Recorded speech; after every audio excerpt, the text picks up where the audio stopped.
दोनों तो एक साथ रह रहे हैं। साहब, हमारी नजर में दरिद्र कौन? हम सोचते हैं जिसके पास धन नहीं है वह दरिद्र है, लेकिन आध्यात्मिक दृष्टिकोण से दरिद्र कौन है? यक्ष ने युधिष्ठिर से प्रश्न किया। आपने पढ़ा होगा प्रसंग। पांडव प्यासे थे, जल लेने के लिए गए सरोवर का। यक्ष ने कहा मेरे प्रश्नों का उत्तर दे देना, तब मेरे जल को छूना, ये जल मेरा है।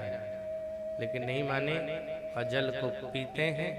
चारों भाई एक एक करके मूर्छित होते हैं, गिरते हैं।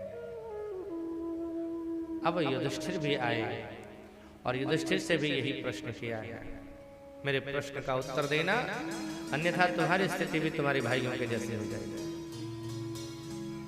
युधिष्ठिर ने हाथ जोड़ के कहा तो बताइए क्या है प्रश्न आपका? तो यक्ष ने प्रश्न किया है बहुत सारा, लेकिन उसमें से एक प्रश्न क्या है? उसने प्रश्न पूछा है, को वा दरिद्रो, इस संसार में दरिद्र कौन है? दरिद्र किसे कहते हैं? युधिष्ठिर का उत्तर क्या था? जैसे यक्ष ने पूछा को वा दरिद्रो, युधिष्ठिर ने कहा ये विशाल तृष्णा, जिसके अंदर विशाल तृष्णा हो, और मिल जाए और मिल जाए और मिल जाए और मिल जाए, और पाने की चाहत जिसके अंदर है साहब, वही संसार में दरिद्र है। जो प्राप्त परिस्थिति से प्रसन्न नहीं है। मैंने एक दिन कहा था, मेहनत करो, मेहनत करने के बाद जो तुम्हें प्राप्त हो जाए उसमें प्रसन्न रहना सीखो साहब। अगर प्रसन्न नहीं रहोगे तो ध्यान देना, तुम्हारे जीवन में चाहे जितनी बड़ी उपलब्धि मिल जाए, कभी प्रसन्न नहीं रहोगे, क्योंकि आदत ही नहीं है खुश रहने का। मनुष्य का मन कितना बेईमान है।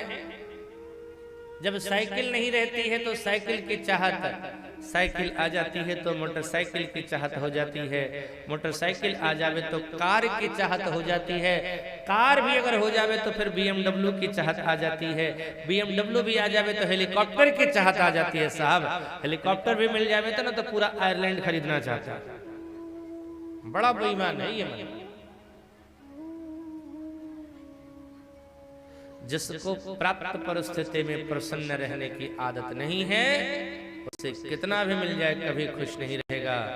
इसलिए ध्यान रखना, जितना भी मिल जाए उसमें जो प्राप्त है वह पर्याप्त है, ये सोचना।